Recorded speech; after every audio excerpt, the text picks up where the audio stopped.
Hello and good Tuesday, November 13th, 2007. I'm Joanne and this is Rocketboom. If you're following the presidential campaign activity online, you've probably heard of a site called 10questions.com. Let's take a closer look.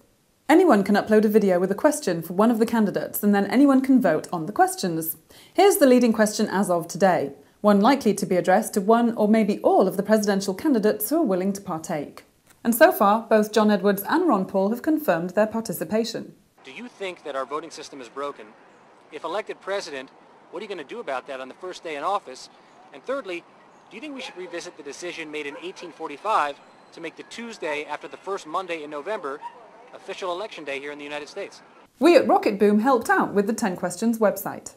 So let's hear from the brains behind the curtain, Micah, Sifry, Andrew Rasiej and Josh Levy.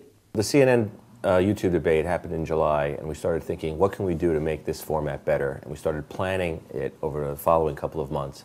And around October 15th, we, with the New York Times and MSNBC.com, launched 10 Questions Round 1. That's the round where people get to submit questions online and vote on which 10 they like best.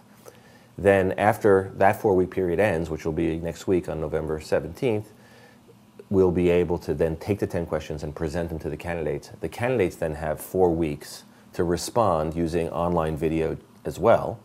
And then the public has 6 weeks from the beginning of the round 2, when the candidates start posting, to December 31st to actually vote on the questions themselves.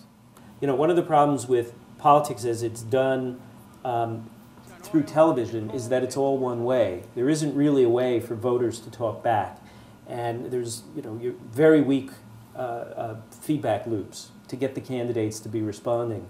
Our hope is that maybe by the end of this election cycle, that maybe in one of the presidential debates, they'll decide to use some of the tools that we've basically demonstrated the viability of with 10 questions. The question that we often get asked is, the internet never elected anybody.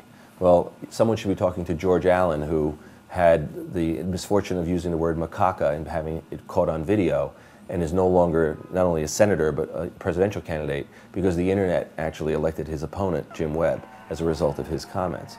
So the internet's a huge tool, and we are excited because we're helping promote it as something that's going to support democracy's holistic development in our country. The internet has been used to impact the election campaign since 2004, but not necessarily in the way either us voters nor the candidates would like.